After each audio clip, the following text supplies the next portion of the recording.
Bueno, pues como Nantu ha dicho también, vamos a dar paso ahora al gran especialista en Hume, por poner las expectativas simplemente un poco altas. Bueno, ahora le voy a dar la palabra a Gerardo López Sastre, que estudió en la Universidad Complutense de Madrid, donde realizó también su doctorado. Ha ampliado su formación académica en Gran Bretaña e Irlanda, en Estados Unidos y en el Centro de Estudios Asiáticos en la Universidad de Hong Kong. Sus intereses se centraron en ámbitos muy diversos, pero fundamentalmente se ha ocupado del pensamiento moderno y contemporáneo en el mundo anglosajón y de la filosofía comparada, especialmente en relación con el pensamiento clásico chino. Gerardo López se ha encargado de traducir obras de Hume como Investigación sobre los principios de la moral. Es asimismo autor de Hume, Cuándo saber ser escéptico, y ha coordinado y editado obras como David Hume, Nuevas perspectivas sobre su obra, o Cosmopolismo y nacionalismo, de la Ilustración al mundo contemporáneo. Y sin ánimo de robarte más tiempo, te doy la palabra. Sí, bueno. Muchísimas gracias. Y sobre todo, muchísimas gracias a los organizadores por montar este congreso maravilloso. Yo recibí con una enorme ilusión la invitación a participar en el mismo. Además significa volver a Cuenca, que para mí es una ciudad especialmente querida. Pero confieso que también recibir invitación con un cierto miedo, porque claro, el tema sobre el que se me pedía que hablara, Hume y la posmodernidad. Hume es un pensador, aunque yo creo que es un pensador claro, es un pensador complejo, lleno de matices. Y por otra parte yo creo que el concepto de posmodernidad es como un concepto muy ambiguo, puede significar muchas cosas. Entonces hablar en 15 minutos, perdón, en 30 minutos poniendo en relación los dos temas me parecía un poco difícil, me daba un poco de miedo. Pero la verdad es que pensé en ese momento, Hume diría que por asociación de ideas, que la Universidad de Castilla-La Mancha, su Escuela Internacional de Doctorado, tiene realmente es un concurso, un mini congreso, que se llama Tu tesis en 3 minutos, donde se pide a los estudiantes de doctorado que expongan el contenido de su proyecto de tesis en 3 minutos. Bueno, si los doctorandos pueden exponer su tesis en 3 minutos, pues realmente yo podía exponer a Hume, qué sé yo, no digo que en 3, pero sí en 10. Y claro, si le dedicaba 10 minutos a Hume, pues todavía me quedaban 20 minutos libres de la exposición. Estaba en una situación verdaderamente privilegiada. Y entonces, ¿por qué no poner en relación a Hume con Voltaire, aunque vamos a ver que lo de Voltaire prácticamente va a ser una cita, y ponerlo en relación con un filósofo norteamericano fallecido hace poco, que además en su momento dialogó con Bátimo, y que yo creo que la comunidad filosófica viene un poco a ser identificado como el representante del mundo posmoderno, o era identificado como el representante del mundo posmoderno en Estados Unidos, Richard Rorty. Entonces, efectivamente, al final mi exposición, que espero que se ajuste a estos 30 minutos, pues va a tratar de Rorty, Voltaire y Hume. ¿Por qué estos tres pensadores? Bueno, pues desde luego en el caso de Rorty, porque vamos a ver que hasta cierto punto encarna una determinada concepción de lo que es la modernidad, una cierta identificación con el pensamiento posmoderno, y sobre todo porque los tres creo yo que se preocuparon del tema, que también nos debe preocupar a nosotros, de en qué tipo de sociedad nos gustaría vivir, cómo debe organizarse una sociedad en la que podamos sentirnos verdaderamente cómodos. Bueno, la respuesta de Rorty, que es la que voy a comparar con Voltaire y con Hume, puede resumirse en el uso que hizo de una idea de un antropólogo con el que también debatió, Clifford Geertz. Clifford Geertz había dicho que las sociedades actuales se parecen mucho a un bazar kuwaití, más que a un club de caballeros británico. Rorty cogió esa idea y dijo, bueno, aprovechando que ni he estado en un bazar en Kuwait, ni he sido miembro de un club de caballeros en Londres, pues voy a poder un poco desarrollar una cierta fantasía sobre estos dos conceptos. La idea del bazar kuwaití, a veces se ha hablado de mercado persa, qué sé yo, podríamos pensar en la experiencia de cualquier mercado, es que en principio estamos dispuestos a relacionarnos con cualquier persona, es decir, hacer tratos, comprar y vender con cualquier persona, independientemente de sus creencias religiosas, de su orientación sexual, de su grupo étnico, incluso a veces independientemente del lenguaje que hable esa persona. Digamos, en un bazar regateamos, atendemos a nuestros propios intereses y en el fondo pues no nos preocupa mucho que las ideas que mantenga esa persona con la que estamos realizando un intercambio. Pero si eso es parte de las sociedades modernas, y seguramente es una buena idea que funcionemos así, lo que dice Rorty es que luego tenemos el derecho y seguramente la necesidad vital a nivel de nuestra propia felicidad de retirarnos a nuestro club de caballeros, o Concha Roldán, a la que mencionaba mi compañera de mesa en su momento, dijo, bueno, o club de damas, bueno, sí, podemos, digamos, buscar cualquier club, cualquier sociedad, cualquier pequeña sociedad, en la que ya sí que nos importará estar con nuestros afines. Puede ser una institución religiosa, puede ser un partido político. En suma, las sociedades modernas estarían construidas sobre el equilibrio entre estas dos ideas. Estamos dispuestos a convivir con personas completamente diferentes de nosotros, estamos dispuestas o a respetarlas o a tolerarlas, que seguramente son cosas distintas, pero luego también exigimos nuestro derecho a nuestra pequeña comunidad de grupo, digamos, afín. En suma, digamos, el gran invento de esta concepción social habría sido la diferencia entre lo público y lo privado, que por cierto seguramente es un invento de la cultura occidental, y ir metiendo cada vez más dimensiones de la vida de las personas en el ámbito de lo privado. La orientación sexual de las personas no es algo en lo que el Estado o el gobierno debe intervenir. Las creencias religiosas de las personas es algo que el Estado debe dejar aparte, debe ser ciego, de hecho ni siquiera debe preguntarnos por lo mismo, y así sobre múltiples aspectos de nuestra vida. Bueno, para Rorty esto es una idea atractiva. Lo que ocurre, y quizá esto es el elemento más posmoderno, diría yo, haciendo un juicio de valor de su pensamiento, es que él afirma que la apuesta por esta concepción no está fundamentada filosóficamente. No podemos afirmar, esto lo afirma textualmente en una larga conversación que tuvo con un profesor de filosofía española, Gabriel Bello, publicado en Claves de Razón Práctica.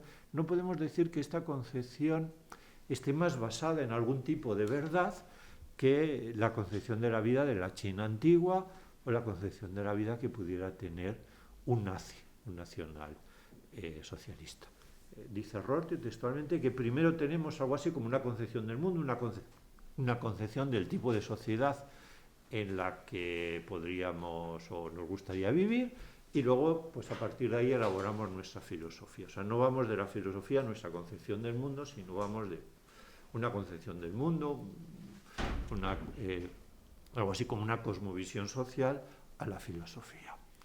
Y claro, eso pues suena un poco, o podría sonar, o nos suena a algunos, un poco irracionalista, y en todo caso, pues yo creo que dificulta las relaciones de Rorty con la Ilustración, y él mismo lo confiesa. Se considera partidario de los ideales de la Ilustración, pero considera que quizá en la Ilustración hay un toque totalitario de haber defendido una especie de comunidad universal, de un único proyecto de autorrealización humana, sin que deje muy claro en qué habría consistido ese proyecto de autorrealización propio de la Ilustración.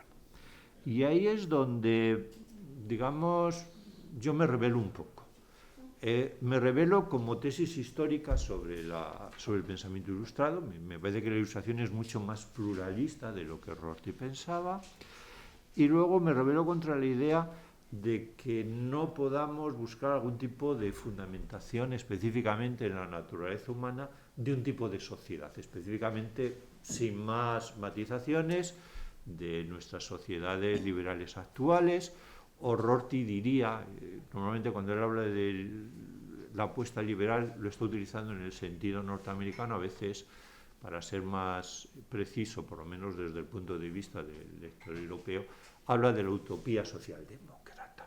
Pero insisto, una utopía socialdemócrata que para él es completamente contingente. Es una toma de postura, como podría ser la de adoptar o la de apostar por la construcción de un modelo de vida basado en lo que fuera el mundo chino antiguo o lo que pudieran pensar los nazis.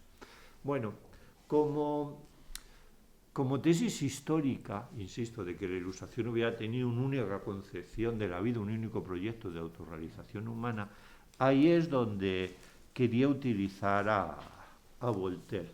Porque paradójicamente Voltaire tiene un texto en donde se ve muy bien que realmente su idea se parece bastante a esta que ha defendido Rorty, de combinar la idea de bazar kuwaití o mercado persa con la idea de club de caballeros. ¿Qué es lo que dice Voltaire? Va a ser el único texto que voy a leer en mi intervención. Voltaire dice: entrad en la Bolsa de Londres, es el lugar más respetable que muchas cortes. Allí veréis reunidos a los diputados de todas las naciones para la utilidad de los hombres. Allí el judío, el mahometano y el cristiano tratan el uno con el otro como si fuesen de la misma religión, y no dan el nombre de infieles más que a los que provocan la bancarrota. Allí el presbiteriano se fía del anabaptista y el anglicano recibe la promesa del cuáquero. A la salida de esas pacíficas y libres asambleas, digamos, la bolsa sería como el ejemplo para Voltaire de lo que para Rorty es el bazar kuwaití, un sitio donde todo el mundo negocia, compra, vende, independientemente de las religiones, la moral sexual de los demás. A la salida de esa asamblea, a la salida de la bolsa, dicen, los unos se van a la sinagoga y los otros a beber. Este se va a hacerse bautizar en una gran cuba en nombre del Padre, del Hijo y del Espíritu Santo. Aquel hace cortar el prepucio de su hijo y hace farfullar sobre el niño palabras hebraicas que no entiende. Esos otros se van a su iglesia a esperar la inspiración de Dios, con el sombrero en la cabeza, y todos están contentos.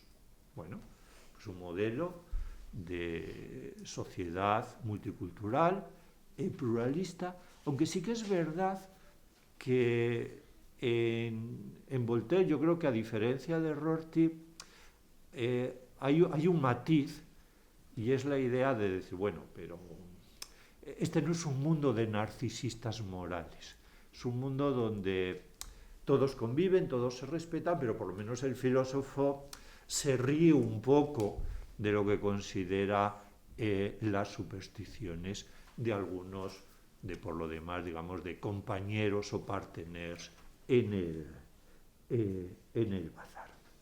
Bueno, ¿qué ocurre con Hume? Pues para ocuparnos de Hume y ver un poco qué postura adoptaría en relación a este ideal de Rorty, que aparece, yo creo, también muy bien reflejado en esta idea de Voltaire, y que, insisto, yo creo que demuestra que esa idea de Rorty de que la Ilustración habría sido un proyecto ni abarcante, había tenido una única concepción de la autorrealización humana, es falsa.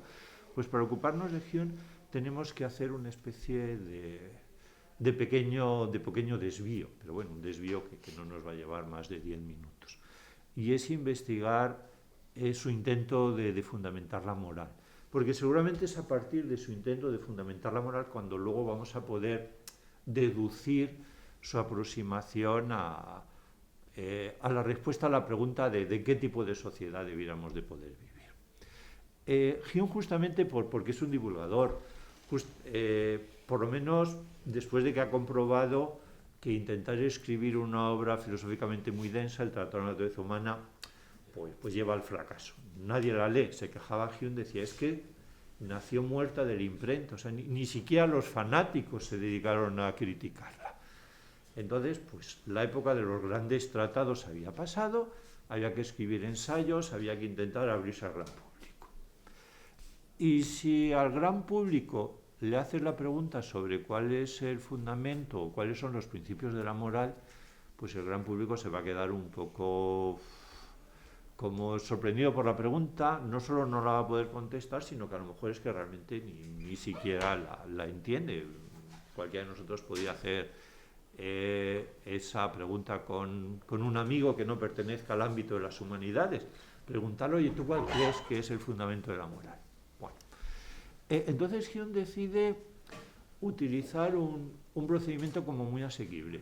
Dice, bueno, vamos a elaborar un catálogo de virtudes y luego vamos a buscar lo que esas virtudes tienen en común. Y una vez que veamos lo que todas esas virtudes tienen en común, a lo mejor eso ya sí que le podemos llamar el principio, los principios de la moral. Y elaborar un catálogo de virtudes es muy fácil. ¿Por qué? Porque en primer lugar, la propia naturaleza del lenguaje nos ayuda. Hay términos que tienen connotaciones positivas y términos que son un insulto. Llamar a alguien valiente es un elogio, llamar a alguien cobarde no solo es describir su conducta, que a lo mejor salió huyendo cuando no debiera hacerlo, sino además es que es un insulto, tiene una connotación de crítica. Y luego cada uno de nosotros puede recurrir a la introspección. Entonces puede preguntarse, ¿qué cualidades me gustaría que los demás pensaran que yo tengo? Que no es lo mismo que preguntarse, esto es importante, no es lo mismo que preguntarse qué cualidades me gustaría tener. A mí a lo mejor no me importa ser un corrupto, no tener ninguna idea de honestidad, pero ante los demás, ¿qué imagen querría proyectar? ¿Quería que los demás pensaran que soy honesto o no me importaría que los demás pensaran que soy corrupto? ¿Querría que mis estudiantes pensaran que soy justo a la hora de poner las notas o no me importaría pensar que, en fin, me habla todo tipo de corruptelas y sobornos? Me gustaría que los demás pensaran que soy valiente, insisto, aunque a lo mejor personalmente no me importe ser el primero de los que huyen. Bueno, si utilizamos estos dos procedimientos, insisto, preguntarnos qué imagen nos gustaría ofrecer ante los demás, y si analizamos las connotaciones de las palabras, pues podemos elaborar un catálogo de virtudes. Aparecería la justicia, la benevolencia, la honestidad, la inteligencia, la generosidad, un espíritu alegre, piensa Hume. ¿Qué preferiríamos? Que los demás pensaran de nosotros que somos personas divertidas, ingeniosas, dotadas de un espíritu alegre, o que somos coloquialmente unos cenizos, unas personas tristes o depresivas. O los buenos modales, la amabilidad, que preferiríamos que los demás pensaran que somos amables, simpáticos, dotados de rasgos de una buena, digamos, de buenos modales de educación, o que somos todo lo contrario.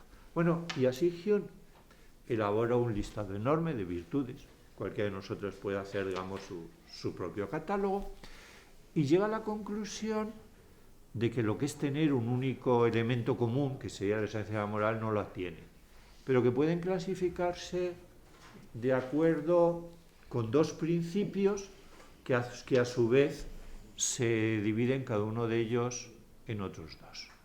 Y esos principios son lo útil a uno mismo o lo útil a los demás, y lo inmediatamente agradable, podríamos decir lo placentero, lo inmediatamente placentero a uno mismo o a los demás. ¿Por qué apreciamos la inteligencia como una virtud? Pues porque normalmente es inmediatamente útil a uno mismo para sobresalir en la vida, tener éxito en sus proyectos, y también normalmente pues suele ser útil a la sociedad si somos capaces de inventar, de descubrir algo que la haga progresar. ¿Por qué apreciamos la valentía? Pues porque en una situación de peligro nos es útil estar al lado de personas valientes. Luego la valentía es útil a los demás. ¿Por qué ese espíritu alegre del que hablábamos es una virtud? Pues sin duda porque es inmediatamente agradable a uno mismo y inmediatamente agradable a los demás. ¿Por qué los buenos modales o la amabilidad es una virtud? Pues porque es inmediatamente agradable a los demás. Luego los principios de la moral son lo útil y lo inmediatamente agradable. Dicho sin más precisiones, en Hume hay mucho de utilitarismo, y un utilitarista al final tiene que ser hedonista, tiene que creer en el valor del placer, porque lo útil es útil ¿para qué? Bueno, pues para medio y a largo plazo producir resultados placenteros, inmediatamente agradables. ¿Cuál es el resultado de esto? Nos puede parecer muy obvio, pero tiene como dos corolarios. El primer corolario es que una vez que Hume ha establecido este planteamiento, se hace esta pregunta. ¿Y qué pasa con el celibato, el ayuno, la mortificación? Va a decir, con todo el conjunto de las virtudes monásticas. Pues porque son cosas, en principio, bastante desagradables, y desde luego no son útiles para nadie. Alguien puede decir, bueno, sirven para ganar el cielo, pero Hume quiere haber demostrado en otras de sus obras que la única vida que podemos estar seguros de poseer es esta, y que no hay ninguna divinidad. Luego, utilidad y utilidad mundana es lo mismo. Luego, las virtudes religiosas, digamos, Hume piensa, son pseudo virtudes, realmente hay que ponerlas en el catálogo de los vicios porque son inútiles y desagradables. Y la segunda conclusión de Hume, el segundo corolario, es que justamente porque hay cuatro principios de la moral, podemos encontrarnos ideales morales muy distintas. O hay formas diferentes de ser moral, incluso en una misma persona a lo largo de su evolución personal. En determinados momentos, pues una persona puede decidir vivir más en el presente. Entonces se centrará en lo placentero, en lo agradable. Esas mismas personas u otras personas viven como más preocupadas por el futuro. Entonces en ellas predominará la consideración de lo útil, los resultados a medio o a largo plazo de sus acciones. Algunas personas se vuelcan en función del sentido de humanidad, en función de la generosidad, se vuelcan directamente en buscar el beneficio de los demás. Es decir, buscan lo útil o lo inmediatamente agradable a los demás. Otras personas se centran más en lo que es útil o inmediatamente agradable a ellas mismas. Y no por eso son inmorales, porque además Hume, que era íntimo amigo de Adam Smith, vive en un contexto donde se acepta la idea de que a veces, preocupándote de tus intereses privados, indirectamente generas el bienestar del conjunto, el bienestar de la comunidad. Luego, realmente fundar la moral en lo útil y en lo agradable, establece algo así como una especie de círculo, el círculo de la moral, donde caben nociones muy distintas, digamos, donde caben estilos de vida muy distintos. Frente a lo que decía Rorty, no hay un único ideal de autorrealización humana en la Ilustración, hay muchos. Lo que ocurre es que también hay posibilidad de salirse del círculo. Se salen del círculo los que en vez de apreciar lo útil y lo placentero, digamos, apuestan por lo inútil o por lo que es directamente dañino, doloroso para ellos y para los demás. ¿A esas personas hay que tolerarlas? Sí. ¿Hay que convivir con ellas? Por supuesto. Pero no debiéramos renunciar al papel de criticar las mismas.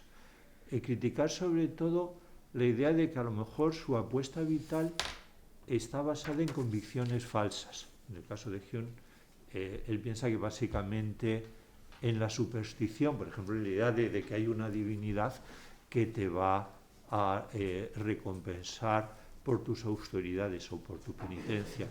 Luego, el ideal social de Hume, yo creo que es un ideal, en principio, tolerante, con el que no acepta esa visión de la Ilustración, pero al mismo tiempo es una visión de la Ilustración donde, rechazando determinadas cosas, sin embargo, admite una pluralidad enorme, puesto que nuestros 4 principios pueden, diríamos, combinarse en proporciones muy diferentes.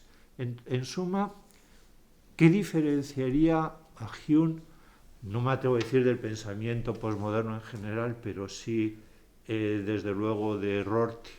La idea de que, admitiendo como atractiva el mismo tipo de sociedad, sin embargo, Hume la ha intentado fundamentar en una concepción de la naturaleza humana.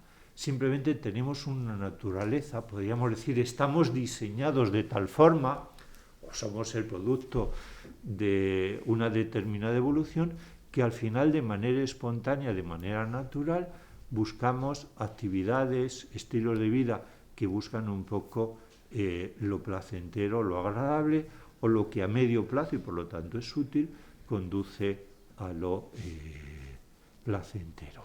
Eso sería un poco, yo creo que, digamos, lo que a Hume le hace moderno y lo que le sitúa quizá en una relación un poco de complicidad, pero a veces con matices en relación a lo que estábamos definiendo como una característica de la posmodernidad, por lo menos en el caso de Rorty. No sé si he cumplido las expectativas de tiempo, pero yo me terminaría ya.